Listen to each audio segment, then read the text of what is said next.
umutabazi wacu, umurengezi, wowe wizerwa, utagira igice cyo guhinduka, wowe wera ukabana natwe abatera, imbabazi zawe zikadutwikira, amaraso yawe akatwuhagira, ukadukunda urukundo rudakama, urukundo rudashira, udashingiye ku gukiranuka kwacu, ukadukunda kubw'imbabazi zawe zidakama. Imigambi yawe kuri twebwe ihora ari myiza, irenze uko twayimenya, irenze uko twayivuga. Turagushimira ko wongeye kuduhamagaza ineza, kongera ukatugirira ubuntu bwo kwicara ku meza yawe ngo dusangire nawe, tukuture ibyuzuye imitima yacu, nawe utumenyesha inzira zawe. Umutima wanjye urifuza kukumenya birushijeho, ndifuza kukwiyegurira atari ku munwa, atari ku ndirimbo. Ndifuza kukwegurira ibingize byose n'ibinyuzuye byose. Ndifuza kukwegurira umutima wanjye, gutekereza kwanjye, ubushake bwanjye, ibingize byose ndifuza kubikwegurira, bikayoborwa nawe, bigasavinga wowe, bigahesha icyubahiro wowe, bigashyira hejuru wowe. Ngwino ukore ku maso yacu mwami tukumenye, ngwino ukore ku matwi yacu tukumve, ngwino tumareho ibinure bitwikira imitima bituma tutakumenya, bituma tudasobanukirwa urukundo rwawe, bituma tutamenya igitinyiro cyawe, bituma tutamenya kwera kwawe. Ngwino bitembeshe bituveho mwami w'abami, ngwino duhe kukumenya. Kora ku maso yacu tukumenye, kora ku mitima yacu tuguhishurirwe birushijeho nyaguhora ku ngoma. Twigishe kugukunda, twigishe kugushakana umwete. Ngwino umare ibikubyiga mu mitima yacu, ibintu bifite umwanya wa mbere muri twebwe, ngwino bitumare mu mwami w'abami. Ngwino duhe kugushaka by'ukuri bivuye mu ndiba y'imitima yacu, bitari ku munwa, bitari mu kanya ko gusenga gusa. Ngwino duhe ubuzima bwahindukiriye wowe, bushaka wowe, bwifuza wowe, bunyotewe n'ibyawe. Ntago tubizi ariko wabikorera muri twe, Mwuka wera w'Imana wabyandika mu ndiba y'imitima yacu, wahindukiza imitima yacu kayikura ku bitagira umumaro. Mwami ngwino twigishe kugushaka dusiganwa, ngwino twigishe kugushaka ari wowe wa mbere, ari wowe uryoheye imitima yacu, uri desire z'imitima yacu, uri mwami, ari wowe munezero w'ubuzima bwanjye, ari wowe munezero w'umutima wanjye, ari wowe ibyemezo byanjye, ubwenge bwanjye, gutekereza kwanjye, kwifuza. Ngwino unyuzuze ubwo buzima Uwiteka Mana Nyiringabo, ngwino duhindukize, ukura amaso yacu ku bitagira umumaro. Ngwino duhindukize mwami w'abami, ngwino duhindukize, ngwino dukize kugwingira nyaguhora ku ngoma.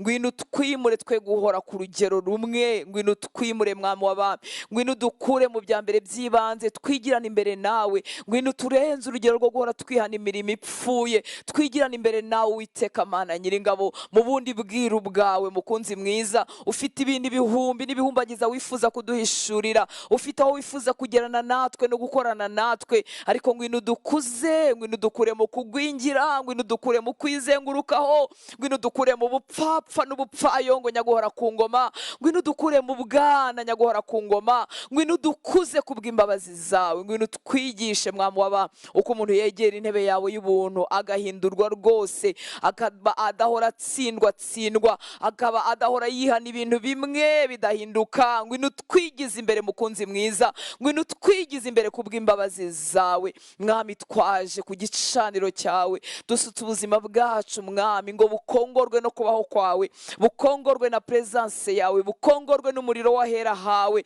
Ngwino mwami w'abami ukora umurimo muri twebwe. Nzanye ibinyuzuye n'ibyanjye byose, nzanye umwuka wanjye n'ubugingo bwanjye n'umubiri wanjye ngo bikongorwe no kubaho kwawe, bitunganywe no kwera kwawe nyaguhora ku ngoma. Muri mu mwijima w'umutima wanjye aho ntazi, muri mu nguni zose zigize ubuzima bwanjye, ntagira agace kanjye katamurikirwa n'umucyo wawe. Niko wavuze ngo abagukurikira ntibazagenda mu mwijima ukundi. Ni wowe mucyo w'ubuzima, ni wowe mucyo muri iyi si icuza umwijima. Ngwino mwami utuvure imvune z'ibyaha, utuvure imvune z'imibabaro, utuvure imvune z'urukundo rw'iby'isi, utuvure imvune zo gukunda gushimwa, utuvure imvune zo kwifuza kunezeza abantu kuruta uko twifuza kunezeza wowe.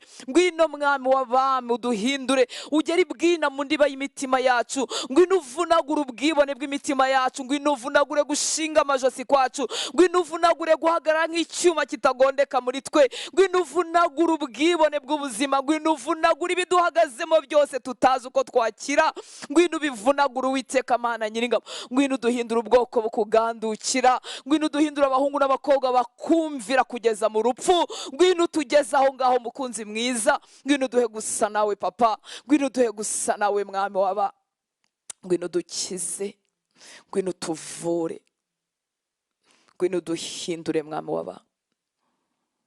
Mitima yacu iragushaka ariko ntituzi uko dukwiriye kugushaka, twumva tubyifuza, ngwino usuka inyota nyinshi yabyo muri twebwe, ngwino uduhe kuzinukwa ibyo wanga, ngwino uduhe kuzinukwa kukubabaza, ngwino dusuke mu kuzinukwa ibyaha bituryohera tukihana ku munwa, ngwino uduhe kuzinukwa, ngwino uduhe kuzinukwa, makuzinukwa ibyo wanga, makuzinukwa kubabaza umutima wawe nkongera nkabikora nk'ibisanzwe, makuzinukwa kugira amagambo ari aho ngaho gusa, makuzinukwa ibitekerezo bijarajara, makuzinukwa Mwami w'abami, makuzinukwa, duhe kuzinukwa Uwiteka Mana Nyiringabo kubw'imbabazi zawe, kubw'imbabazi zawe Mwami. Dukize gukerensa ubuntu watugiriye Mwami w'abami, dukize gukerensa ubuntu watugiriye, utwiharire kubw'imbabazi zawe. Urakoze Mwami wanjye, urakoze kuri kumwe natwe kugira ngo tugire neza, uri ukwizerwa, wowe watangiye umurimo mwiza muri twebwe, uri ukwizerwa. Turagusaba umutima umeze nk'uw'abana batoya, duhe umutima umeze nk'uw'abana batoya, duhe umutima umenetse, duhe umutima uciye bugufi, duhe umutima wemera kwigishwa nawe, duhe umutima wemera guhindukira no guhinduka rwose.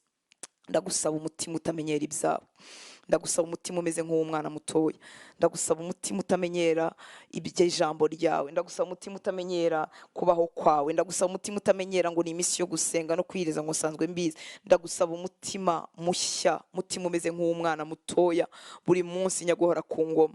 Urakoze Papa, ngwino usengere muri twebwe kuko tutazi uko dukwiriye gusenga, ngwino ushyire umutwaro wawe mu mitima yacu, ngwino tubwire ibyo utekereza kuri kino gihugu cy'u Rwanda, ngwino tubwire ibyo utekereza ku itorero ry'u Rwanda, ngwino tubwire ibyo utekereza ku buzima bwacu, ngwino usuka ibyawe mu mitima yacu maze bimaremo ibyacu, nibyo turarikiye bitari byo, nibyo twifuza byaba bitari byo, bitajyanye n'umugambi wawe, ubitumaremo, utwuzuza ibyawe kugira ngo dusenge nk'uko ushaka nyaguhora ku ngoma. Urakoze, icyubahiro nikikugarukire kuko ugikwiriye. Ninde wo gushimwa nkawe? Ninde mugizi wa neza nkawe? Ninde umutunzi w'imbabazi zidashira nkawe? Ninde mwizerwa nkawe? Ninde wageranywa nawe Papa? Urihariye, urisa, ntugereranywa. Tukugaruriye icyubahiro, turagushima kuduhaye amahirwe yo kwicara imbere yawe, turagushima kuduhaye amahirwe yo gusuka ibyuzuye imitima yacu, turagushima kuduhaye amahirwe yo kuba ku meza yawe ngo dusabane nawe, dusangire nawe, duhindurwe nawe. Urakoze kubw'ubwo buntu, urakoze kubw'ubwo buntu wangiriye njyewe n'abahungu bawe n'abakobwa bawe turi kumwe. Urakoze Papa, ngaho dukingurira ijuru, satura ijuru ku bwacu, bwiza bwawe budutwikire, icyubahiro cyawe kidutwikire, kubaho kwawe kutuganze Mwami w'abami. Mitima yacu yegurwe nawe, ubugingo bwacu busubizwamo imbaraga nawe nyaguhora ku ngoma. Urakoze Papa, nubishimirwe, urakoze. Amen. Reka tusome ijambo ry'Imana, hanyuma twongere dusenge. Imana iguhe umugisha. Urakoze kwitanga, gutanga umwanya wawe, gutanga umutima wawe n'ubwenge bwawe kugira ngo dufatanye gushaka mu maso h'Imana. Haleluya. Yaradusezeranyije ko tumushaka n'umutima wacu wose azemera tukamubona. Rero urakoze gusenga, urakoze gushaka Imana. Turamusaba ngo twongere ubuntu, atwigize imbere kandi atwihishurire. Urwandiko rw'Abaheburayo igice cya 4 umurongo wa 14 ndetse no 16. Umwami Imana duhe gukunda gusenga kandi duhe no gukunda ijambo rye, kuko bivindimwe birafatanye, ntiwabasha kubitandukanya. Ntabwo wasengera mu kuri, ntiwaramya Imana mu kuri, nta jambo ry'Imana riri mu mutima wawe. Ahubwo umuntu yumva gusenga byamuryoheye, ijambo ntirimuryoheye, hakaba undi wumva yishakira ijambo gusenga, ariko ibyo bintu birafatanye, nta n'ukuntu wabitandukanya. Turasaba umwuka w'Imana rero ngo aduhe inyota yabyo nyinshi nyinshi nyinshi, hanyuma nidusenga kugira ngo kubaho kw'Imana, ibiri surnaturere by'Imana bize bibe muri twebwe, bidushoboze gushyira mu ngiro, mu bikorwa, kuviva, guhinduka rya jambo twumva dusoma rye kutubera inyuguti. Urwandiko rw'Abaheburayo igice cya 4 umurongo wa 14 ndetse n'umurongo wa 16 kugeza nako kuri 16, kuva kuri 14 kugeza kuri 16 muri Bibiliya yera. Urwandiko rw'Abaheburayo igice cya 4 guhera ku murongo wa 14 ngo nuko ubwo dufite umutambyi mukuru ukomeye wagiye mu ijuru, ari we Yesu umwana w'Imana, dukomeze ibyo twizera tukabyatura. Tubikomeze ibyo twizera tukabyatura, kuko tudafite umutambyi mukuru utabasha kubabarana natwe mu ntege nke zacu, ahubwo yageragejwe uburyo bwose nkatwe, keretse yuko atigeze akora icyaha. Nuko rero twegera intebe y'ubuntu tudatinya, kugira ngo tubabarirwe, tubone ubuntu bwo kudutabara mu gihe gikwiriye. Imana ishimwe cyane.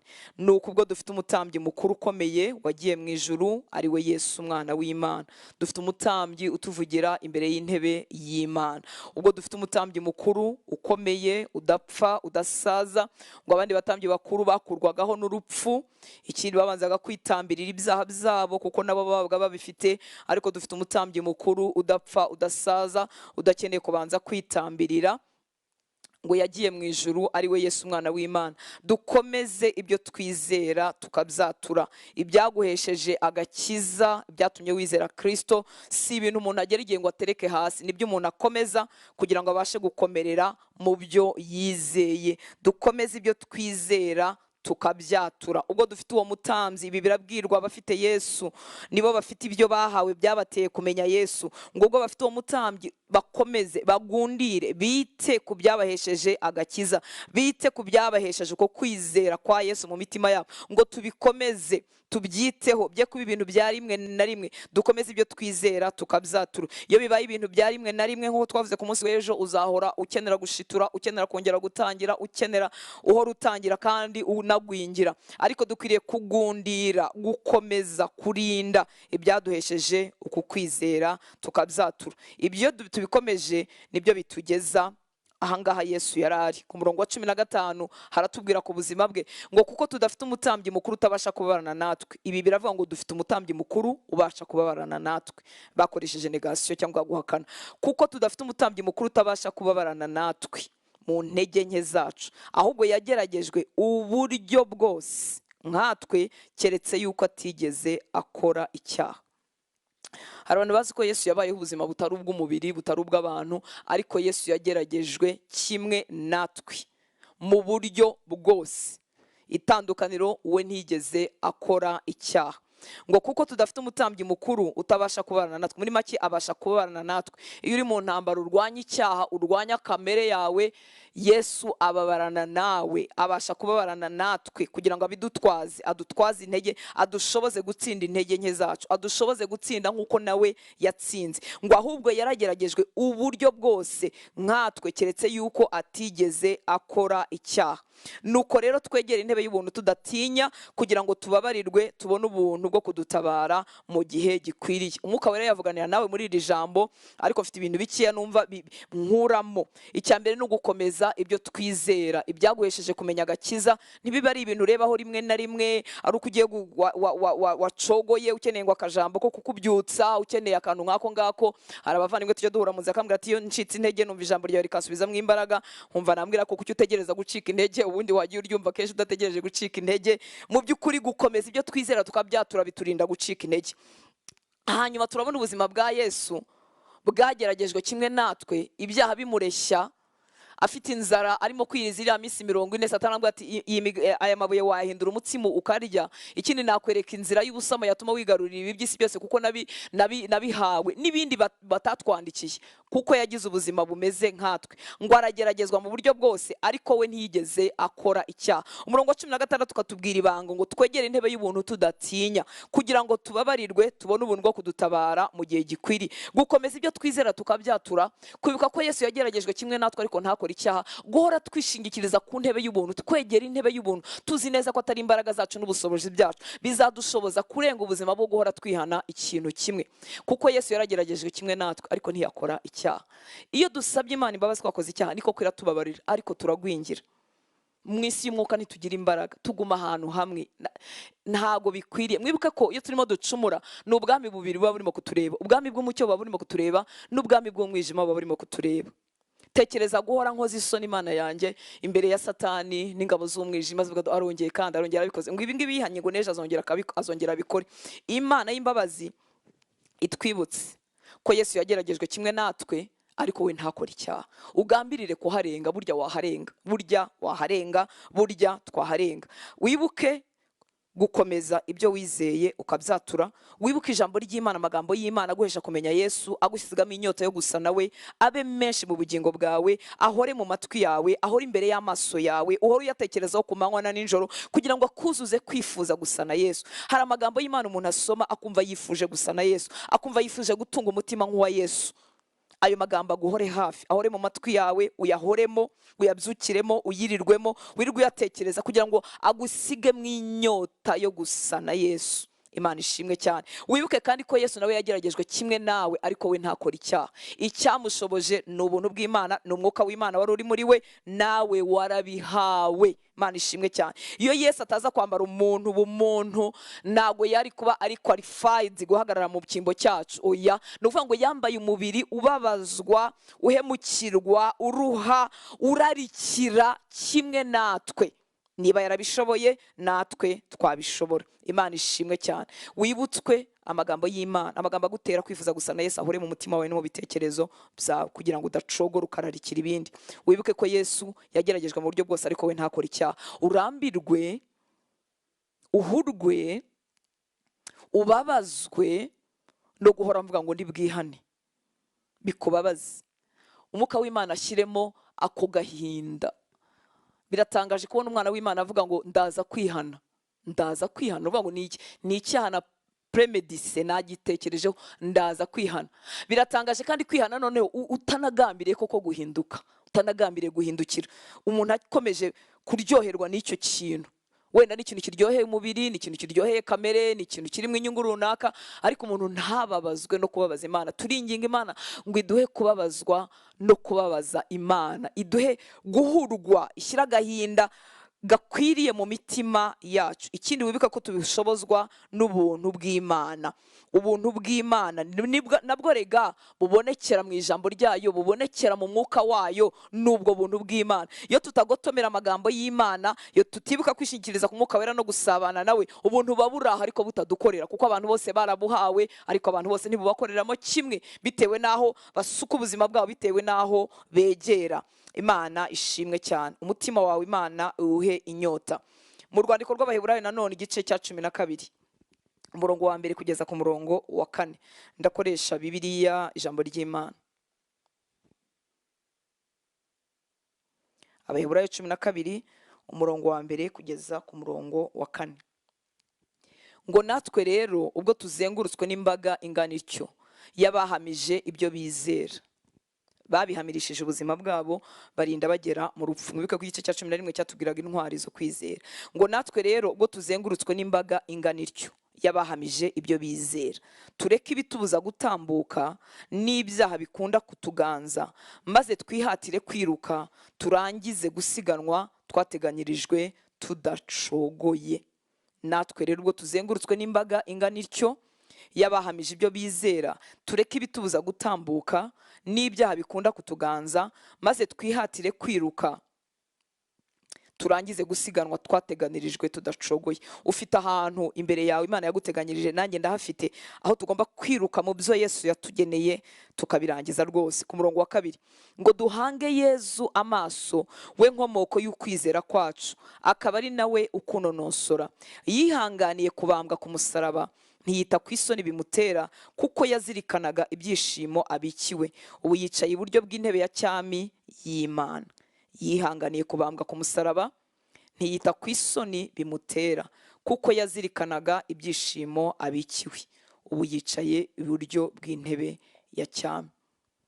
Kumuhanga amaso, kutamukuraho amaso bizaduhesha ubu buzima nawe yashoboye. Isi irimo iraguhamagara hirya no hino, ibintu bihora biguhamagara. Hari igihe nta kintu umuntu aba arimo kureba, ariko ibitekerezo bikamujyana hirya no hino, tuzacogora nituguma aho ngaho. Ariko niduhanga Yesu amaso, ibitekerezo byacu nibyuzurwa na Kristo, amagambo yacu, ubuzima bwacu, mu mutima wacu tukuzurwa n'ibya Kristo, kwizera kwacu kuzakomera, tuzahabwa imbaraga zo kwihanganira ibitugerageza nk'uko nawe yahawe kwihanganira umusaraba, ngo ntiyite ku isoni bimutera, kuko yazirikanaga ibyishimo bikiwe, ubu yicaye iburyo bw'intebe ya cyami y'Imana. Aho ngana ariko ni ku murongo wa 4, ngo nuko nimumwibuke, mwibuke Yesu, nuko nimumwibuke, muzirikane ukuntu yihanganiye kurwanywa bene ako kageni n'abanyabyaha, kugira ngo mudacogora mugacika n'intege.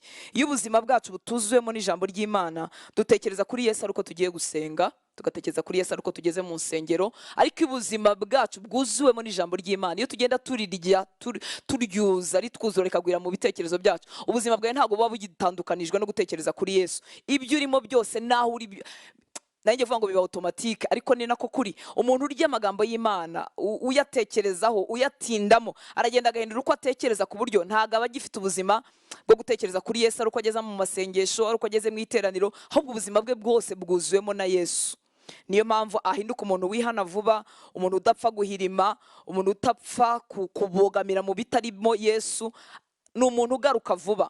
Ni n'umuntu udatembanwa cyane, kubera ko amaso ye ahora ku cyo Yesu abivugaho, amaso ye ahora kuri Yesu. Ngo nuko nimumwibuke, muzirikane ukuntu yihanganiye kurwanywa bene ako kageni n'abanyabyaha, kugira ngo mudacogora mugacika intege. Muri make, guhoza amaso kuri Kristo bizakurinda gucogora no gucika intege.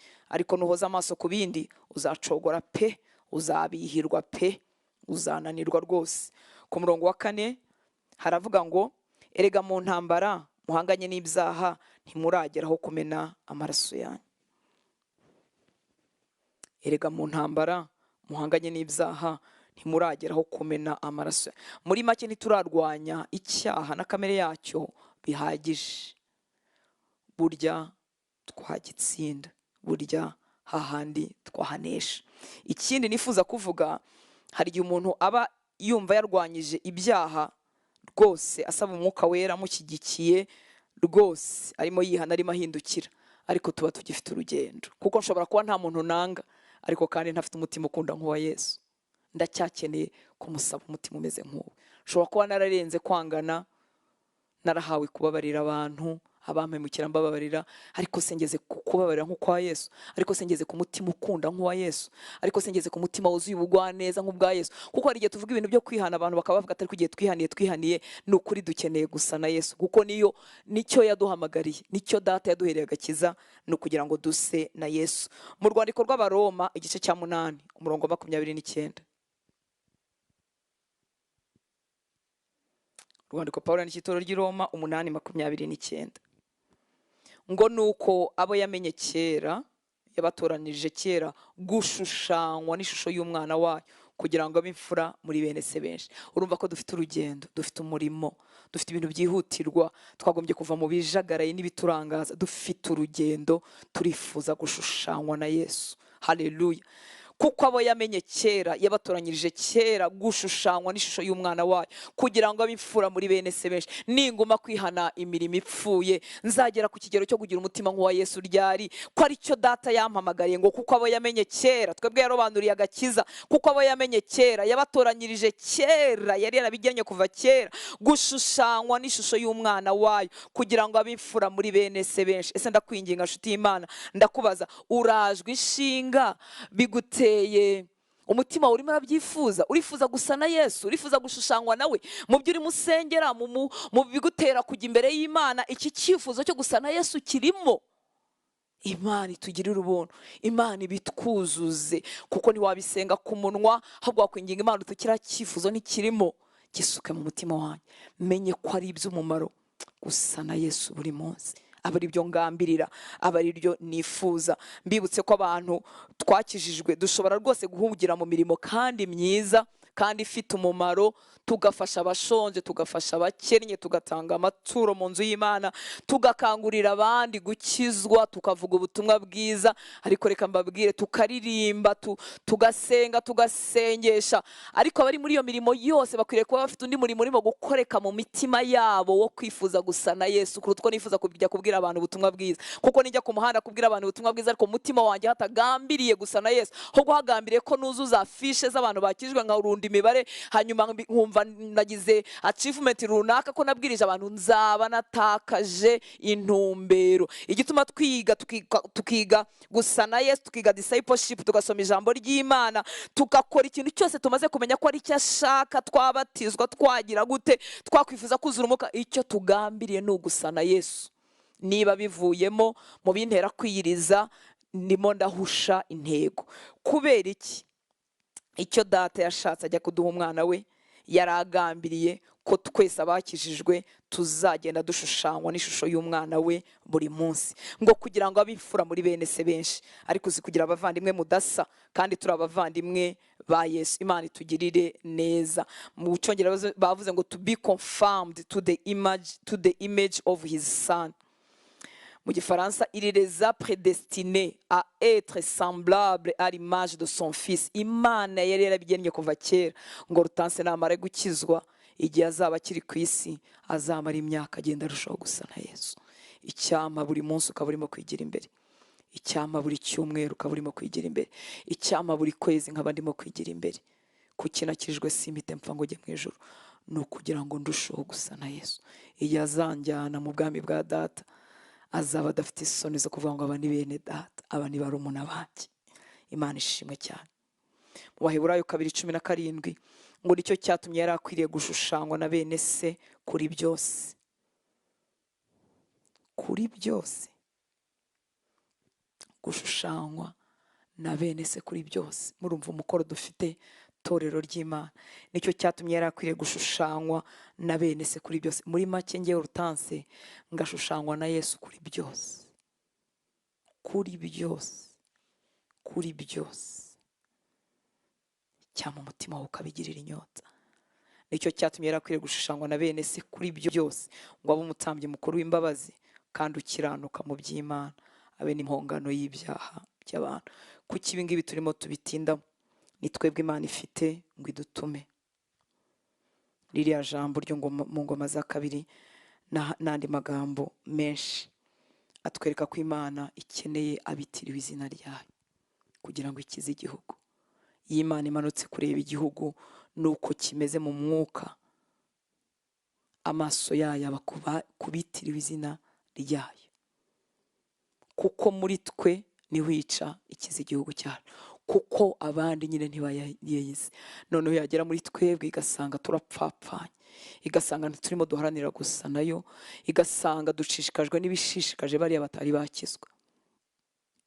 Inyungu zabo ni amafaranga, natwe inyungu zacu zikaba amafaranga. Inyungu zabo ni ugukomera, natwe inyungu zacu zikaba gukomera. Inyungu zabo ni ukuganza abantu bagategeka abantu benshi, natwe inyungu zacu zigahinduka gukomera no kuganza abantu benshi. Inyungu zabo zikaba kugaragara no gukorera amashimwe y'abantu, natwe bigacurama inyungu zacu zikaba izo ngizo. Niyo mpamvu twebwe Umwuka w'Imana yifuza kudukora mu murimo rwose, tukarushaho gusa n'umwana w'Imana, hanyuma tukamuhagararira, tukaba intumwa mu cyimbo cye.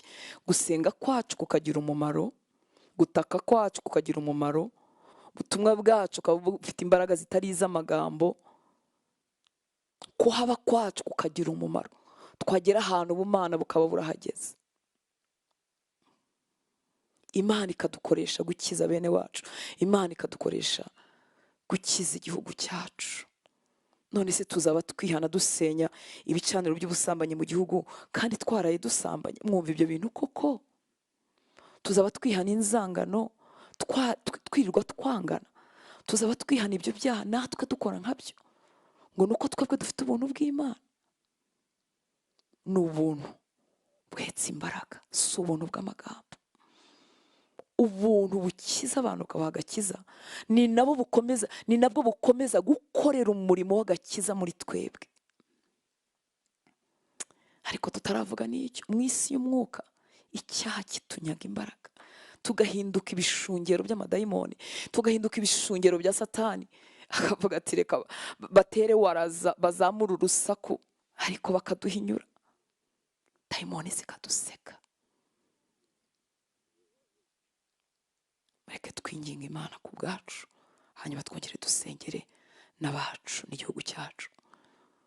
Bwira Imana igusukemo inyota, kwifuza gusa na Yesu, inyota nyinshi. Abafite iyo nyota bagenda bahazwa, bafite iyo nyota Imana igenda ibahera ubuntu, bajya barenga ahantu batari bazi ko barenga, bajya bahabwa imbaraga batari bazi, bajya batsinda ibyamaze imyaka bibatsinda. Abafite iyo nyota yo kunezeza Imana.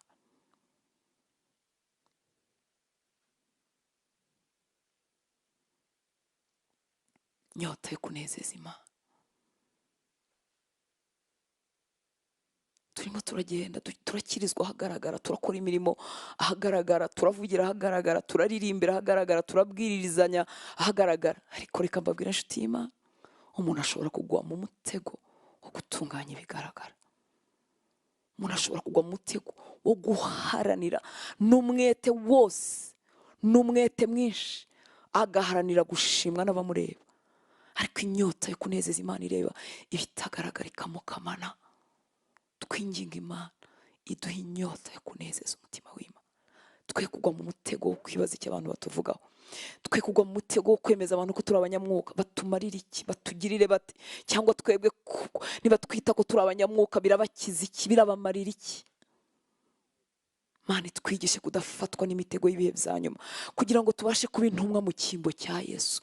Bwami bw'umwijima butumazeho abantu, bwami bw'umwijima butumazeho abantu. Ibicaniro by'umwanzi biruzuye mu miryango yacu, ibicaniro by'umwanzi biruzuye mu gihugu cyacu, bitumariye abahungu n'abakobwa, bidusenyeye amago,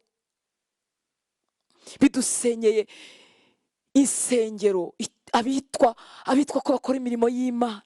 Bitumazeho abahungu n'abakobwa bari bahagurukiye gukiranuka. None natwe tugume mu bitotsi, tugume kumera nkaho nta cyabaye.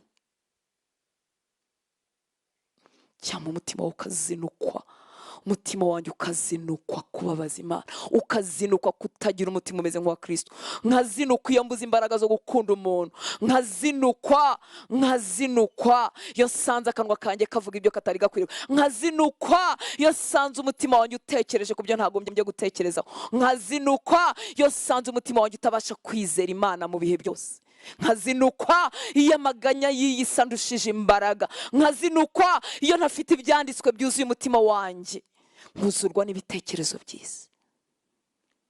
Nkazinukwa, ukazinukwa iyo umutima wawe wuzuye irari ry'umubiri. Ngo uko Imana ikubabarira iteka. Ijambo ry'Imana ryatubwiye ngo ntituragera aho tuvusha amaraso mu ntambara turwana icyaha.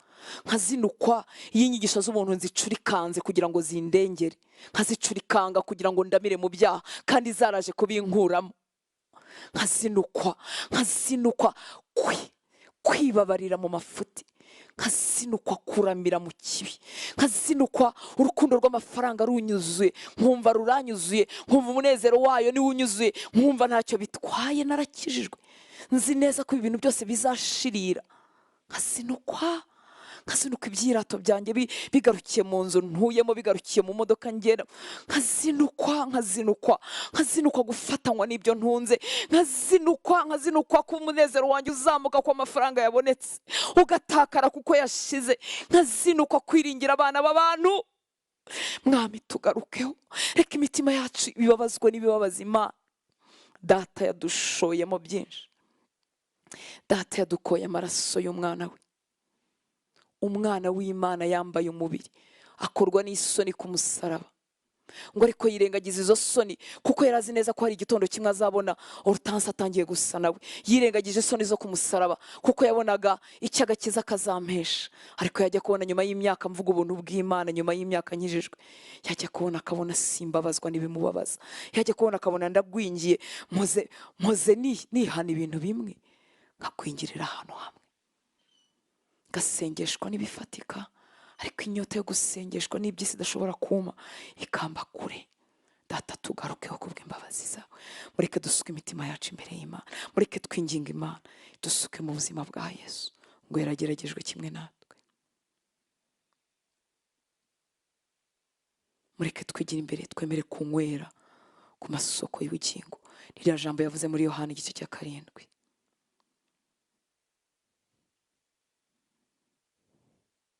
Yasezeranyije ko Umwuka Wera ari uw'abamwizera bose, ariko azamura ijwi avuga cyane, aravuga ngo umuntu nagira inyota. Niyo mpamvu tumaze iminsi tuvuga ngo inzara ni inyota byo gukiranuka. Umuntu nagira inyota, umuntu nagira inyota azaza aho ari, azazagana Yesu.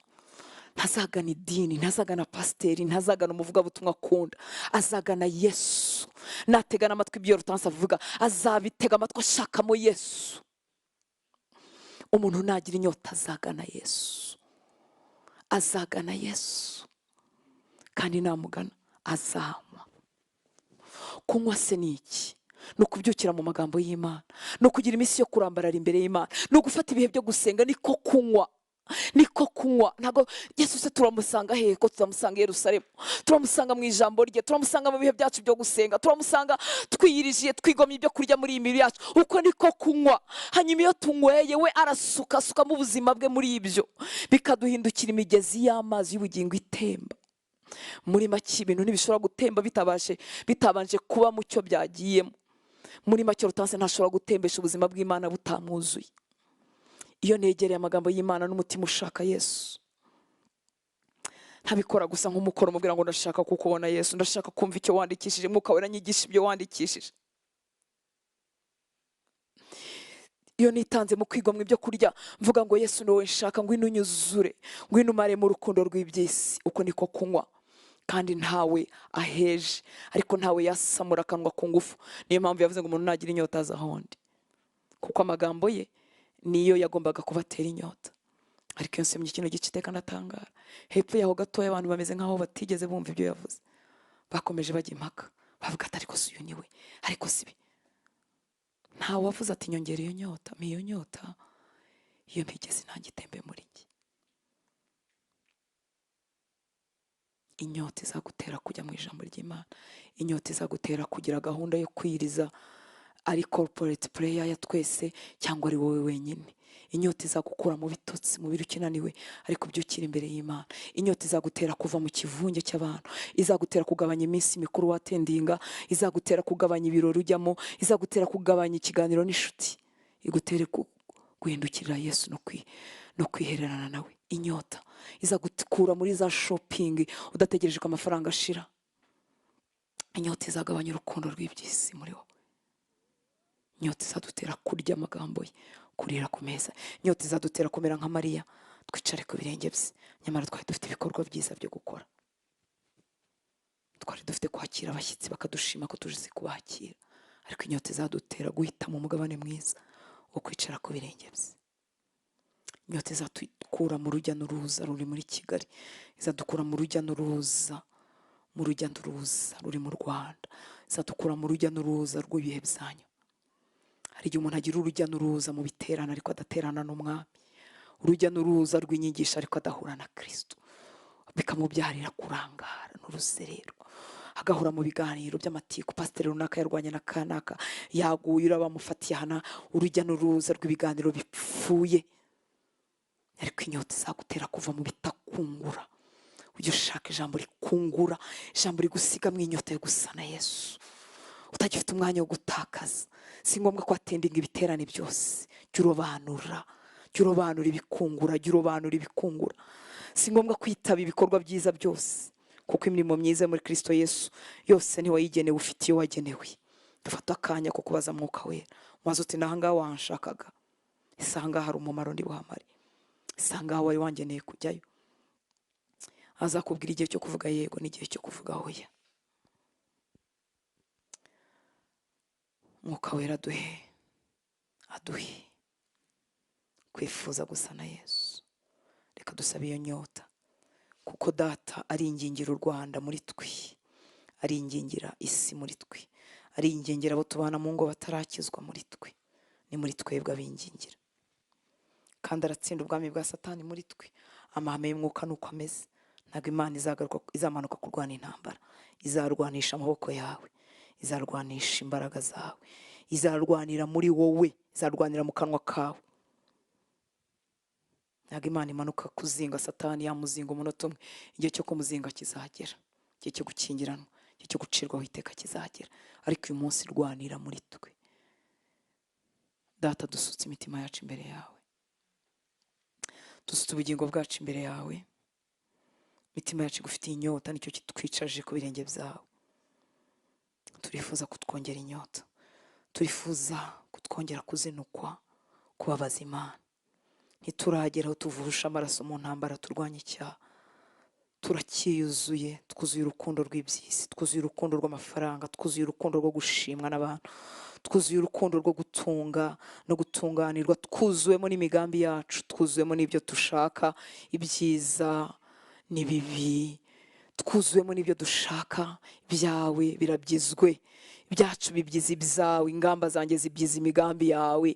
Turagarutse Mwami, duciye bugufi imbere yawe mukunzi mwiza, dusutse ubuzima bwacu imbere yawe ngo utuvidure, utwemputinge, umaremo self, umaremo njyewe ubwanjye nyagora ku ngoma, umaremo ibyo ndarikira bitandukanye n'imigambi yawe Mwami w'abami, umaremo kugwingira, umaremo ibintu byose bituma nasa nawe. Sutse umutima wanjye imbere yawe, sutse ubugingo bwanjye imbere yawe, nje imbere yawe nk'uwambaye ubusa, nje imbere yawe nk'umwana mutoya, nje ntaho ngukinze, wowe urondora ibwina mu ndiba y'imitima Mwami w'abami. Ngwino turondore twebwe abahungu bawe n'abakobwa bawe duhuriye kuri iki gicaniro, ngwino turondore mukunzi mwiza. Erega ni twebwe uri butume mu Rwanda, erega ni twebwe wavuzeho ngo niduhindukira tukava mu ngeso zacu mbi tugaca bugufi, ngo uzumva uri mu ijuru dukirize igihugu. Mwami, twakwikebuka tugasanga twuzuwe n'ingeso mbi, twuzuwe n'imirimo y'umuntu wa kera, iki twuzuwe n'ibitagombye kutuzurwa, kandi ntidufite n'agahinda kabyo. Turakwinginze ngo duhe kuzinukwa, duhe kuzinukwa ingeso mbi, duhe kuzinukwa gutekereza bibi, duhe kuzinukwa urukundo rw'ibintu, duhe kuzinukwa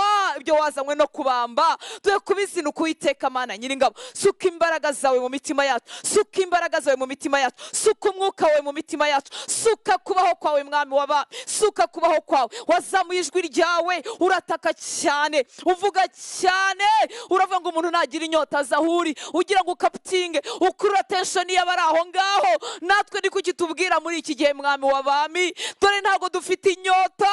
Suka inyota mu mitima yacu Mwami, ndakwinginze Mwami w'abami, ndakwinginze Mwami w'abami.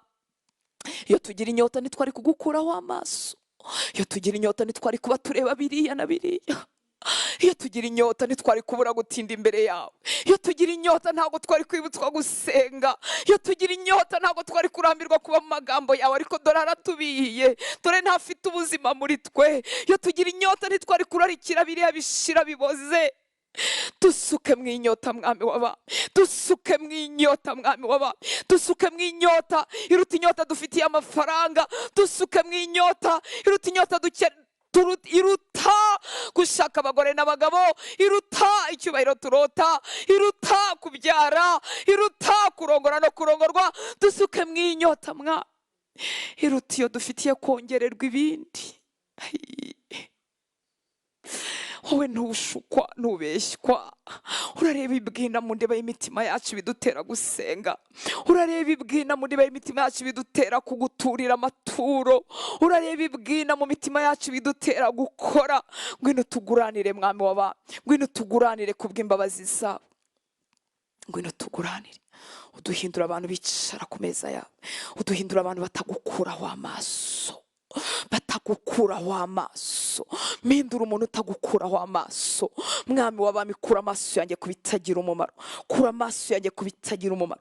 Nkura mu kajagari n'uruzerero rw'iyi si, nyihererana Mwami w'abami. Nyigisha kwihererana nawe bitarambirana, nyigisha Mwami kugenga ibihe, nyigisha Uwiteka Mana Nyiringabo gukorera muri iyi si ariko nafashwe n'ibyayo. Ndakwinginze, ndakwinginze, suka umwuka wawe, suka umutima wawe mu wanjye. Makubabazwa n'ibikubabaje, makwihutira ibyo wifuza ko nihutira, magusiganwa, magusiganwa, magusiganwa. Dore turagenda nk'abazatura nk'imisozi, turimo turagukorera nk'abazahora inaha ngaha. tumeze nk'abatararungurutse ngo babone ibyo babikiwe mu ijuru. Tumeze nk'abatazi ko irimbukiro rihari, kandi ko iyo umuntu agiye ari inzira itagaruka. Ayi ntitubizi, ntibyanditswe muri twe, tubifite nk'amakuru y'ibihuha. Niyo mpamvu nta mwete dufite. Tumeze nk'abatazi ko ubwami bw'umwijima butaryama budasinzira. Tumeze nk'abatazi ko umwanzi wacu azenguruka ngo ameze nk'intare ashaka abaconcomerera mu bitotsi. Tumeze nk'abatazi ko ari twebwe abikijwe ijambo rya reconciliation, ijambo ry'umwuzuro ryo kukunga n'abandi. Tumeze nk'abatabizi, ntabwo tuzi ko wamaze kutwunga na data ngo natwe dutume dukoreshe kukunga n'abandi. Ashwi ntituri ijwi ryawe, ashwi ntituri amaboko yawe, ashwi ntituri akanwa kawe, twuzuwe n'ibyacu.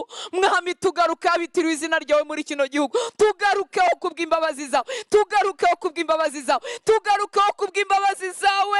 Dukize kwiyuzura, dukize gushinga amajosi, dukize kurarikira ibishira, dukize ubwibone.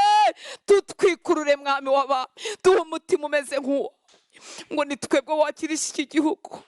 Ariko turasinziriye, turi mu bitotsi by'urupfu. Ubu bari bufungura buri munsi, abasambana n'abasenya baragwira buri munsi, natwe ibitotsi biratwishe.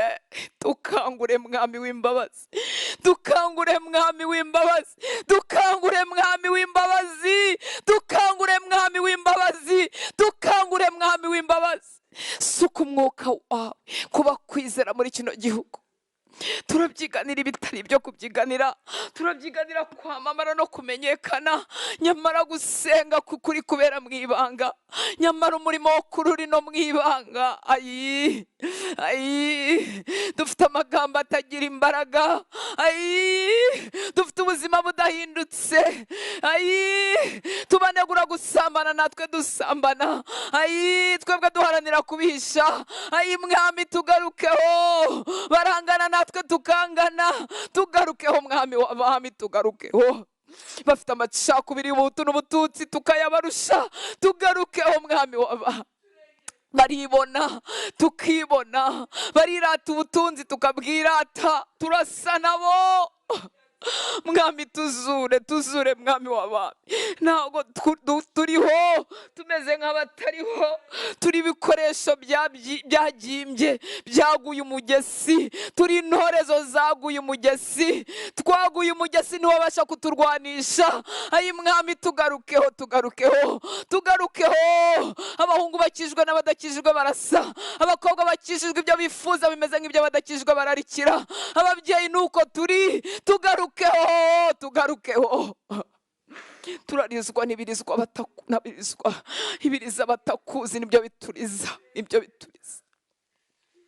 Agahinda dufite kama Minervare ni kenshi kuruta agahinda kuko abana bacu badakijijwe kandi bapfuye ko barimbuka ntibigereranywa. Umubabaro w'amafaranga niwo mwinshi. Nitubabajwe nuko abana bacu barimbuka mwami w'abami. Turababyutsa ngo badasiba ishuri niyo baba baryamye bananiwe, ariko ntitubasha kubabyukiriza kuba mu ijambo ryawe, ntitubasha kubabyukiriza gusenga. Natwe tureba iby'umubiri ntituzi iby'umwuka. Twarabyibagiwe ko umuntu aramutse atunze iby'isi byose akarimbuza ubugingo bwe ntacyo yaba yarakorewe. Turi mu bitotsi by'akaga, turi mu bitotsi by'urupfu. Tubabazwa nuko abana bacu badukojeje isoni imbere y'abantu, ariko bagira ibyaha byo mu ibanga. Bize amashuri, bakoze neza, barongoye bakarongorwa, ntacyo bibwiye imitima yacu. Tubabona barimo bagana mu irimbukiro, tubizi neza ko batakwizeye, tubizi neza ko badukurikiye mu nsengero batakuzi, ariko imitima yacu ntiborozwe nabyo. Kandi nyamara wowe ngo urashaka ko abantu bose bamenye ukuri, ngo ntihagire n'umwe urimbuka. Mwami ntituzi igikwiriye, turahumye, twakira ibyo kurya byanduye, twumvise amagambo adukundisha iby'isi. Mwami turatana, turatana, turatana, twibagirwa abitorero, twibagirwa ibyo kwera. Mwami w'abami, twaharaniye imirimo ishira, ishira, ishira we, idashira gusa ahubwo inakunukira, niyo twashyize imbere. Mwami w'abami, tubabarire ko twubaka ibigaragara, ibitazashira tutabyubaka. Tubabarire mwami kubw'imbabazi zawe. wadukundira ugahagurutsa muri twebwe, wadukundira watugirira imbabazi ugahagurutsa abahungu, watugirira imbabazi ugahagurutsa abakobwa, watugirira imbabazi ukaduhagurutsa mu babyeyi bakuze, watugirira imbabazi ugahagurutsa abagabo, watugirira imbabazi ugakura amaso yacu ku bitagira umumaro, watugirira imbabazi ukatugarukaho. Ntabwo twirata umusaraba, twirata amazu, twirata ubukire udutije, twirata tujya twirata no gukiranuka, akantu gato twashoboye tukumva abantu bose bamenya ko twagashoboye, twakwiriza tukabishobora, tukabihindura igikangisho, twatura amaturo mwami tukabikora hagaragara ngo abantu badushime, ishimwe ryacu rikagarukira mu nsengero no mu mashyi y'abantu. Mwami dukora nk'uko isi ikora, isi yaratwinjiriye tumeze nkayo.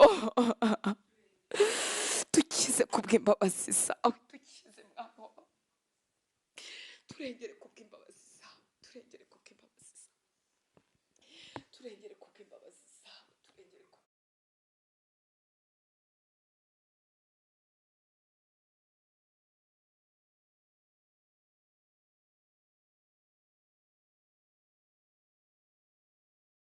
Tutsi by'urupfu ndakwinginze, tumeze nk'aba bakobwa b'abapfapfa bari bazi ibyawe, barumvise ijambo ryawe, ariko ibitotsi bibarushije imbaraga, batibuka ibyo gushyira amande mavuta, batibuka iby'amavuta yo kwitwaza, batazi ko n'umukwe azaza mu gihe batazi, bari mu bitotsi. Mwami tugarukeho itorero ryo mu Rwanda, ndakwinginze kubw'imbabazi zawe, tugarukeho kubw'imbabazi zawe. Ntabwo tuzi uko dukwiriye gusenga, nta nubwo tuzi gusenga, nta kirato dufite, twishingikirije ku buntu bwawe, twegereye intebe y'ubuntu muri iyi minsi, niyo yonyine twishingikirijeho mwami, twishingikirije ku buntu bwawe. Iyo tumenye uburyo bwo gusenga tuba twarawusenzemo, iyo tumenye icyo gukora mwami w'abami, twishingikirije ku buntu bwawe. Cyaduha amajwi ataka akaba menshi, cyaduha imitima igushaka ikaba myinshi, icyaduha ukaduhagurutsa ukadukura mu bupfapfa, icyaduha ukadukiza kwirata ubwiza, kwirata imyambaro, icyaduha ugakura agaciro kacu mu bishira. Dore kugukorera twabyitiranyije no kumenyekana, tutakaje umutima w'ukuri, tutakaje guca bugufi. Nyamara wahaye abigishwa bawe urugero, urababwira ngo ushaka kuba mukuru ngo nawe umugaragu w'abandi. Wabahaye urugero mwami w'abami ko utaje gukorerwa, ahubwo waje kubakorera. Dore mwami abuhaye impano turimo turagwiza bakudukorera, tukibagirwa ko dushinzwe kubakorera. Watanze ubugingo bwawe ku bwacu, urangije uratubwira ngo natwe ikidukwiriye nuko twatanga ubwacu ku bw'abandi. Byutsa abagore bashobora gusengera abana batabyaye, hagurutsa abagabo bashobora gusengera abana batabyaye, hagurutsa abagore bashobora kubabazwa n'ibitari mu ngo zabo, n'ibisenyukira hirya yabo. Mwa dukize kwirebaho no kwigarukiraho, mbega ngo turakubana abantu ubuntu, dukize kwirebaho mwami, dukize selfishness ingana itya, dukize kwirebaho bingana bitya. Mwami turarwaye, turi indembe, dukize mwami wawe, dukize kubw'imbabazi zawe, dukize kubw'imbabazi zawe. Turagana aho dushimwa, tukagana mu bidufitiye inyungu, tukagana aho bari butuvuge neza, kandi twitirirwa izina ryawe. Turi mu miryango twarakumenya ariko ntitubasha kuguhagararira. Turi abagore bakijijwe ntibabashije kwihanganira abagabo babo batarakizwa, turi abagabo bakijijwe ntibabashije kwihanganira abagore babo bapagani, turi ababyeyi bakijijwe nibo ubwabo bavuma abana babo babananiye, ntabwo ntitubashe kuguhagararira. Tugarukeho mwami w'abami, twuzuza imbaraga zawe, tugarukeho mwami w'abami, akanwa kacu tugakoresha duhesha umugisha kino gihugu, tukongera tugakoresha tukivuma. Tugarukeho mwami, tuzi gukunda nk'uko ukunda, ntituzi kwitanga nkawe. Tugarukeho kubw'imbabazi zawe. Twacuritse amaso tuyakura kuri wowe Yesu, kandi baratubwira ngo nitugutumbire. Twaherekeje ku miraba umwanzi duteye, twaherekeje ku miruho umwanzi duteye, twaherekeje ku mibabaro y'iyi si, bituma turushaho gutebera, imibabaro iratubasha, ibyago biratubasha, turarengerwa, bituma tutabasha gusiganwa. Umuntu yasiganwa gute adatumbiriye ahagana? Turimo turatumbira aho tuvuye, tugatumbira ku byatubayeho, tugatumbira ku macumu umwanzi yatujombye, tukibagirwa urugendo. Byutsa aba bagore bahoze basenga, bahoze bakuvuga, bakaba bararambitswe n'imibabaro. Byutsa aba bagabo bahoze ari abakozi bawe, binginga bavuga ukuri kwawe, bakaba bararambitswe n'ibyaha n'imibabaro. Byutsa aba basore n'inkumi mwami barambitswe n'ikimwaro ngo no kuba bataratunga nk'uko bagenzi babo batunze, batarashaka nk'uko bagenzi babo bashatse, bakaba baribagiwe iby'urugendo mwami w'abami, bakaba batumbereye iby'isi basha kubaha. Mwami wanjye we wari wabahagurukije ngo batume kuri generasiyo yabo. Imibabaro irababasha, ibyaha birababasha. Bamwe benshi muri bo batunze ubuntu budakiza ibyaha, batunze ubuntu butaneshereza umuntu ubusambanyi, barakuvuga bakanasambana, bagatereta abo babwirije. Mwami w'abami dukize, kuko ubuntu bwawe buri mu imbaraga zihindura umunyabyaha rwimbi nkanjye. Ubuntu bwawe buri mu imbaraga zitsinda ingeso za kamere. Ubuntu bwawe buri mu imbaraga zintera kwifuza umutima nk'uwa Yesu. Ubuntu bwawe buri mu imbaraga zinshoboza kubabarira abanyanze n'abampemukiye. Ubuntu bwawe si amagambo nyaguhora ku ngoma. Dukize Uwiteka Mana Nyiringabo, duha umutima nk'uwawe Yesu, mu mutima nk'uwawe, aba ari wo mbwirizanya, aba ari wo nsengana. Mwami wanjye ntiwatumye kubwiriza ngo twemeze abantu ko dufite amagambo yo kubemeza. Wadutumanye umutima nk'uwawe, wireherezaho abanyabyaha ngo bakizwe. Dutandukanye n'ubufarisayo, dutandukanye n'imisemburo y'inyigisho z'ibinyoma, dutandukanye no kwirebaho, ntandukanye no kuba nashaka ibyanjye, dutandukanye no gushaka ibyacu. Duha umutima nk'uwari muri wowe Kristo Yesu.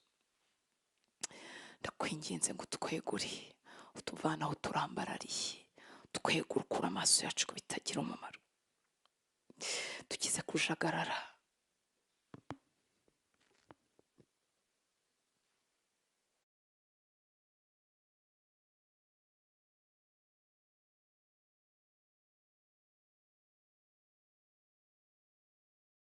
Zawe dutwikiriwe n'amaraso yawe, dutwikiriye no kwera wadufatiye mwami Yesu. Turagushimira ubuntu watugiriye, turagushimira amaraso wamennye ku bwacu, turagushimira icyo kimenyetso cy'amaraso kituriho, turagushimira ko waduhaye umwuka wawe wera nk'ikimenyetso kitumenyesha kuzagaruka kutujyana. Turagushimira ubutwari n'ubushobozi wahaye abera, turagushimira ubutwari n'ubushobozi wahaye abitorero. Turabawe, ni wowe watangiye umurimo mwiza muri twebwe, turabizi neza kuzawusohoza. Duhe kugotomerera kuri ayo mazi y'ubugingo, kugira ngo imbaraga zawe zuzure muri twebwe, kugira ngo gukora kwawe kuzure muri twebwe mwami w'abami. Tuvane mu bunebwe, reka ijambo ryawe ribe muri twebwe rigwiriye, dushoboze kuribyukiramo, dushoboze gutegeka iyi mibiri yacu, tuyitegeke kubyuka, tuyitegeke kwiyiriza, kugira ngo tugotomere kuri ayo mazi y'ubugingo, maze imigezi yawe yuzure muri twebwe, maze itembe muri bene wacu. Ubuzima bwawe aho ngeze aba ari bwo buhagera, ubuzima bwawe aho mvugiye aba ari bwo buhagera, ubuzima bwawe aho ndaba ari bwo buhatemba nyaguhora ku ngoma. Ntatwaye ibyanjye, ntwaye ibyawe mwami w'aba. Duhuje umutima n'abahungu bawe n'abakobwa bawe mwami, twongera kwimika ubwami bwawe muri kino gihugu.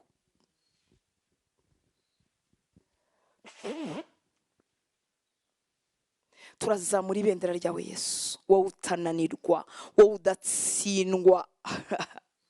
Wowe wageragejwe kimwe natwe ariko ntukore icyaha namba.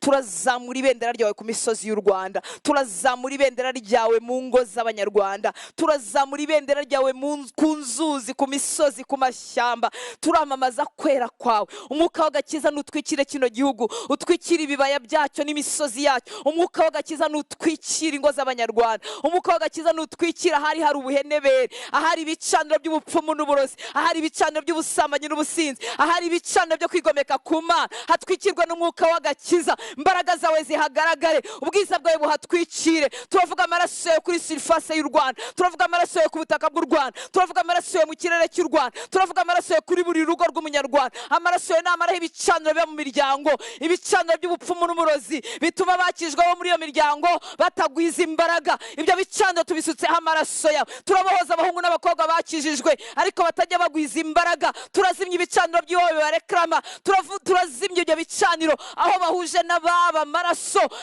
ariko amaraso y'abandi bakorera ubundi bwami bw'umwijima. Turavuga amaraso yawe kuri bo, amaraso yawe nacagagura izo ngoyi, amaraso yawe nazimya ibyo bicaniro mu izina rya Yesu. Turavuga amaraso yawe mwami Yesu ku bicaniro byose bihagarara iki gihugu, ibicaniro bisaba ko abagore basambana bagasenya ingo zabo, ibicaniro byahinduye abagabo inzererezi bagata imiryango yabo, turabizimisha amaraso yawe. Ibicaniro byasabye ko abana b'Abanyarwanda, abagabo b'Abanyarwanda n'abakobwa b'Abanyarwanda bahinduka abasinzi batagira icyo bimarira, ibyo bicaniro mbisutsemo amaraso ya Yesu. Iyo minyururu niyo migozi bafashe ikurura abahungu n'abakobwa, ndayicagaguza imbaraga zawe mu izina rya Yesu. Ibicaniro by'ubupfumu n'uburozi biteje abera kuraguza mu izina rya Yesu, mbisutsemo amaraso yawe mwami Yesu. Bananiwe kwizera ijambo ryawe, bakananirwa kukwizera no kugutegereza, bagacisha imiti, byo bicaniro bibatwikira bituma batagira imbaraga zo kwezwa, bimenagurike mu izina rya Yesu. Ndasukamwe amaraso yawe, ndasuka amaraso yawe, ndasuka amaraso yawe ku bicaniro by'ubupfumu n'uburozi biri mu mujyi wa Kigali, ibiri mu ntara y'amajyaruguru, ibiri mu ntara y'amajyepfo, ibiri burasirazuba n'iburengerazuba, ndabisukamwe amaraso yawe. Ndabohoza abera batsikamiwe, ndabohoza abatarakizwa batsikamiwe, bashaka gukizwa bakabura aho bamenera kuko batwikiriwe, ndamenagura izo mbaraga zibatwikiriye mu izina rya Yesu. Ndasesa ibihango byose shingiye ku gihango mfitanye n'amaraso yawe mwami Yesu, shingiye ko amaraso yawe n'umubiri wawe byahuzwe nanjye. Ndasenya ibyo bihango biri mu muryango wanjye, turasenya ibyo bihango biri mu muryango y'abahagarariwe hano mu izina rya Yesu. Turakuraho ibyo bihango, turabikuzaho amaraso yawe atemba muri twe, turabikuzaho ko twahuje umubiri n'amaraso nawe, twahindutse abavandimwe nawe. Turasenya ibyo bihango byubakiwe mu byaha mu izina rya Yesu, ibyubatswe mu byaha by'aho dukomoka, ibyubatswe mu byaha by'ibyo twikoreye, zo mbaraga zimenagurike, bwo buretwa bumenagurike mu izina rya Yesu. Ndavuga umuriro wawe, umuriro wawe, umuriro wawe, umuriro wawe, umuriro wawe, umuriro wawe, umuriro wawe ku butaka bw'u Rwanda, umuriro wawe mu kirere cy'u Rwanda, ubwami bwawe buzi.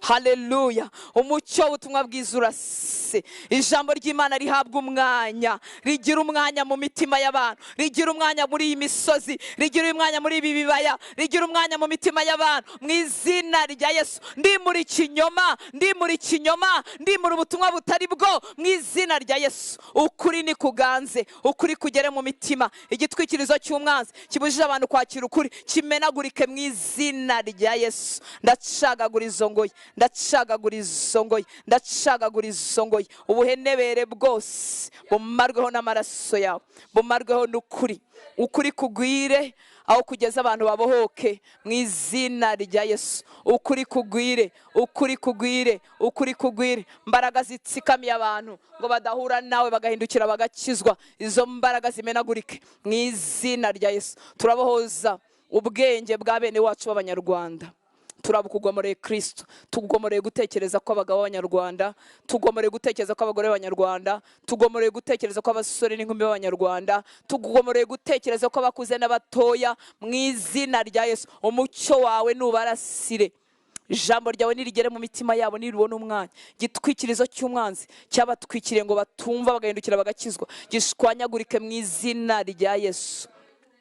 Imbaraga zibamanipira zikabakontorora ngo badahuzwa n'ukuri, bahuzwe n'ingisho z'ibinyoma, zimenagurike, ubutware bwazo buhinduka ubusa mu izina rya Yesu.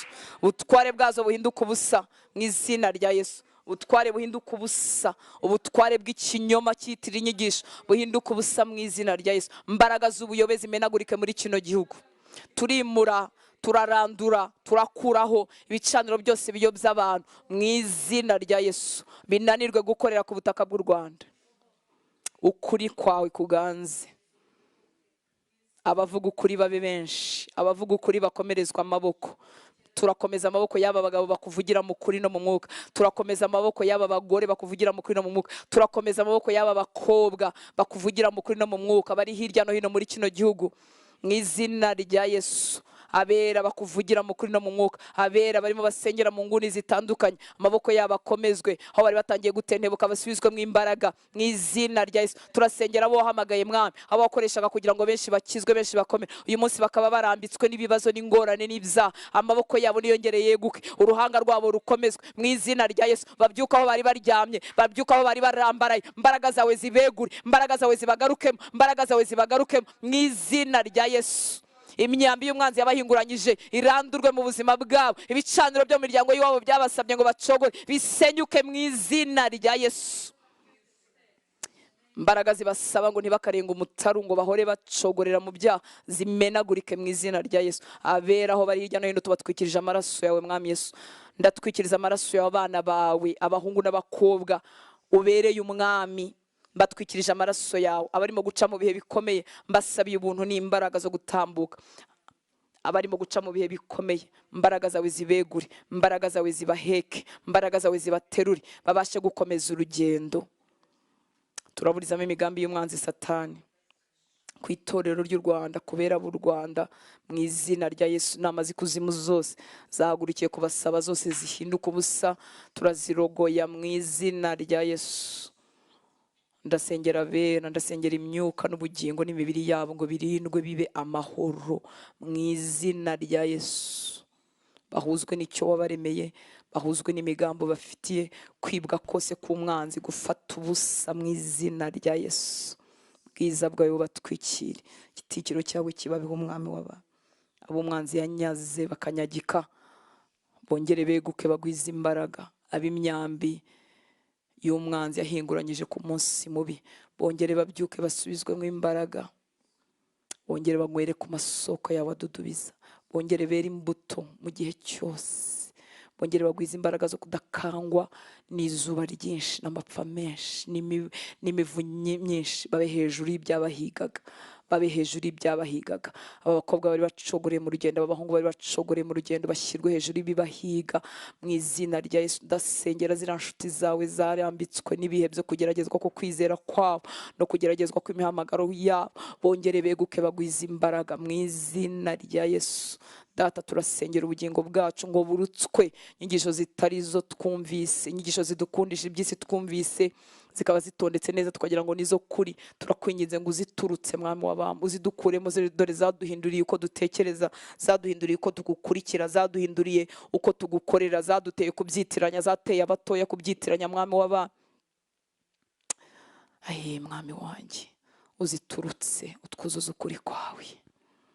Twagize ngo kugukorera no gukomera no gutwazwa no kuba mwami wanjye turutse bitari byo twakiriye. Twigishe kukurebaho nshuti nziza. Data, we wuzuye imbabazi no kugira neza, uratubwiye ngo ko turi babi tukamenya guha abana bacu ibyiza. Ese wowe ntabwo uzarengera intore zawe zigutakira ku manywa na nijoro? Ahandi uratubwira ngo ese wowe ntuzaho umwuka wera bamugusaba. Turagusaba kuzuza umwuka wawe wera, turagusaba inyota y'umwuka wera kugira ngo tukugendere muri iyi si icuza umwijima. Si kubw'amaboko n'ubwenge bwacu, ni kubw'umwuka wawe. Duhe inyota y'umwuka wawe, duhe inyota yo guhora twujujwe ibyawe. Sabe umugisha abana bawe mwami, tujya duhura kuri kino gicaniro, subize gusenga bazamukanye imbere yawe, abarira bahozwe, abarwayi bakire, abarushye baruhuke, abakozwe n'isoni z'ubuzima ubarengere kubw'imbabazi zawe. Marira yabo yahinduremo ibitwenge, gushoberwa kwabo guhinduke mu buhamya n'amashimwe. Ubakomeze, ubakomeze, nabo nibamara gukomera bazakomeza abandi. Barinde gucogorera hagati mu rugendo mwami. Harimo abaca mu bihe bikomeye twebwe tutabasha no kumva, ariko wowe ubasha kubyumva. Urabizi kandi ubasha no kubibatwaza. Ubatwaze bumva ikiruhuko, bemere kukwigiraho kugira ngo baruhuke. Ndagushimiye kuduhaye amahirwe yo kurangurura amajwi yacu ku misozi y'iki gihugu, ngo ahari umwijima haba umucyo, ahari ugutsikamirwa haba umudendezo. Tuguhaye igihugu waduhaye, tuguhaye abayobozi waduhaye, turakwihaye natwe twese nk'abaturage. Mwami utuganze, ibyemezo byawe ari byo bishyirwa mu bikorwa, bitavuye iwawe bijye biburizwamo burundu, tuyoberwa aho birengeye mu izina rya Yesu. Turarogoye inama zose zifite inspiration ya kuzimu zigira nkaho zizanye ibyiza mu gihugu. Izo nama turazirogoya mu izina rya Yesu. Ibyo ushaka bari byo biba mwami. Banyarwanda tubasabiye umugisha, tubasabiye kukumenya, tubasabiye kuguhindukirira, tubasabiye agakiza nyaguhora ku ngoma. Turagushimira amahoro duhereye muri kino gihugu, tukagenda mu gitondo na nijoro tutikanga ikibi. Ibyo ni ubuntu bwawe. Iyo uturinda kwikubita mu gatuza ngo tugire ngo nuko turi abahanga, iyo twibutse imbabazi zawe. Mwami utarinze abarinda babera amaso ubusa. Datanze amahoro ninde wayatanga? Datanze amahoro ingabo zacu zaruhira ubusa. Datanze amahoro imigambi myiza no kwiga byiza by'iterambere byafata ubusa. Ariko ngwino muri izo ngamba nziza ziteza imbere abaturage, uzikoreremo. Abaturage bagubwe neza, bahinge beze, barera abana babo, maze utwuzuza ubumana nyaguhora ku ngoma. Umuntu byamumarira iki gutunga iby'isi byose? Umuntu byamumarira iki atunze ibiri mu Rwanda byose ariko akarimbuza ubugingo bwe? Umuntu byamumarira iki yubatse amayetaje, kubaka imihanda ariko ubugingo bwe bukazarimbuka? Twibutse Mwami kubw'imbabazi zawe, wibutse abanyarwanda bo tutabasha kugeraho, uko watugezeho kubw'imbabazi zawe ubagereho. Wibutse ko ubuzima butarangirira mu mazu, wibutse ko nyuma y'ubuzima hari ubundi.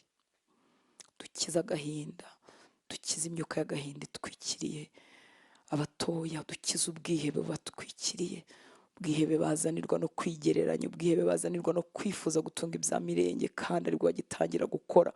Dukize ubwo bwihebe Uwiteka Mana Nyiringabo. Reka iki gihugu kirumbuke, reka bifuza gukora babona ibyo bakora, bakingurirwa imiryango yo gukora. Urakoze Mwami w'abami, dusabe umugisha abantu bose bavuga inkuru z'ibyiza muri iki gihugu. Ubaha umugisha, umugisha batuma abandi bagubwa neza, umugisha bahesha abandi umugisha. Ubavomerere nyaguhora ku ngoma, ubagwiriza imbaraga. Tukweretse abapasiteri, abavugabutumwa, abayobora insengero na za ministries zitandukanye, abayobora amatsinda matoya, abashishikajwe no kubona abandi bakizwa kandi bakomerera muri wowe. Turabasengeye abo tuzi n'abo tutazi, ngo bagirire neza, bakomereza amaboko, bahe kurwana no kunesha. Uwiteka Mana Nyiringabo, ubabere igisubizo Mwami w'abami. Bane nabo mu miryango yabo, bane nabo mu mirimo yabo, ubakomeze kugira ngo nibakomezwa nawe nabo bakomezwe n'abandi. Kandi duhagurukirize benshi Mwami w'abami, dore ibisarurwa ni byinshi. Duhagurukirize abasaruzi, tera ishyaka wahamagaye bakaba bafite ubwoba, tera ishyaka bazi ko wabahamagaye ariko bakaba babuze imbaraga kuko nta kuka kawe, nta mwanya w'ibyawe. Batera ishyaka n'umwete wawe kubw'imbabazi zawe, maze abasaruzi babe benshi. Urakoze Mwami w'abami. Twavugiraga imbere yawe Papa, turabizi kuduhera ubuntu, turabizi kutugirira neza, turabizi kutajya utureka, turabizi kuri kumwe natwe kuzagera ku mperuka y'isi, turabizi kutigeze usiga itorero mu isi riri ryonyine, turabizi ko waduhaye Mwuka Wera ngo abane natwe. Duhe kumwumva, duhe kumugandukira, duhe kutamubabaza, duhe kuzurwa n'ibye no kuyoborwa nawe muri byose. Urakoze, cyubahiro nikikugarukire mu izina rya Yesu dusenze, amen. Umwami abaho umugisha, abagire neza. Murakoze gusenga. Turakomeza mu gitondo muri nibature, tuzakora nibature iki cyumweru cyose, niko niyumvisemo. Tuzakomeza nibature tugeze ku cyumweru, ariko amasengesho yo mu migoroba tuzarangiza ejo kuwa gatatu nk'uko bisanzwe. Umwami Imana gutera umwete agushoboze tubane muri ibyo bihe byo gusenga. Hariho abantu bambazaga iby'igaburo ryera, uko dusangira igaburo ryera kandi tutari hamwe, buri muntu aritegurira mu rugo rwe. Iyo ufite abo mwasangira mu rugo, mushobora guhuza kwizera, mwarisangira, utegura icyo ufite. Ufite umugati na jus nibyo wategura, utabifite ufite ikindi, ubwo ngubwo nicyo wakoresha. Twibuke ko impamvu bakoresheje ifarine cyangwa umugati wabo muri cya gihe nuko ari cyo kiryo kibanze hari iwabo, na vino mu biryo byibanze babaga bafite. Ariko niba ugira amamega wenda n'umugati wawubona cyangwa n'ikindi kintu gitoya wakoresha. Ikindi turasangira, twiga ijambo ry'Imana, tugasengera hamwe, tugasangira. Icyo usabwa gutegura nicyo ngicyo cyo gukoresha. Waba ufite nabo musangira mu rugo iwawe, ugasangira. Waba uri wenyine ugasangira. Harimo n'abibaza ngo ese nemerewe kurya igaburo ryera? Yego urabyemerewe. Nuzaba uri mu idini ryawe uzakurikiza ibyo mu idini basaba. Niba mu idini ryawe basaba ko abantu babanza kubatizwa, uzabikurikiza. Ese ubundi niki cyo kuza kubatizwa? Ibintu byo kubaha Imana ubundi tugomba kubikora tubyihutira. aho tubimenyeye. Ikindi, hari igihe mu idini ryawe abantu wenda batarasezerana nabo bashakanye baba batemerewe kwegera igaburo ryera, uzubahiriza iby'idini ryawe. Ariko ubu ngubu tuba tugiye gusangira, nta hantu ngewe nigeze mbona Bibiliya igira abantu iheza. Rero uko tuba tugiye gusangira, dusangira twese. Uribaza ngo ubana n'umuntu mutasezeranye, niba waramaze gukizwa ihutire gushyira ibintu mu buryo. Ubundi iyo twakijijwe ikintu twihutira no gushyira ibintu mu buryo. Niba ukeneye gusezerana, sezerana. Niba ubana n'umugabo cyangwa n'umugore utari uwawe, subiza iby'abandi. Niba warakijijwe ariko wikwibuza kwegera igaburo ryera. Tuba duhimbaza twibuka urupfu rwa Yesu, twibuka amaraso yamennye ku bwacu. Ibyo rero nibyo ahubwo ibyo duhimbaza icyo Yesu yakoze, ko yahuje umubiri natwe n'amaraso, nibyo biduha imbaraga zo kwezwa. Ntabwo rero ukwiriye kubyiyima, ariko kandi icyo waramaze kumenya ko gikwiriye gushyirwa mu bikorwa wikijyana kure. Urugero, urabizi ko ugomba guhamya Kristo, ko wamwizeye ukamuhamya ku mugaragaro mu batizo. Utegereje iki? Urabizi ko wenda wakijijwe ariko ufite umugabo w'abandi cyangwa umugore w'abandi, ugomba gusubiza. Niko bigenda. Urabizi ko hari umuntu runaka ugomba gutera intambwe ukamwegera ukamusaba imbabazi cyangwa ukamusubiza. Ari ibintu bisubizwa, hari ibintu dusubiza mu buryo, nka kuriya Zakayo yavuze atabona nambuye, yarabyemeye ko yambuye, nzabasubiza ibyabo. Nuko bikwiriye. Wikwibuza rero kwegera igaburo ryera, ahubwo ihutire gushyira mu bikorwa ibyo wamaze kumenya ko bikwiriye gushyirwa mu bikorwa.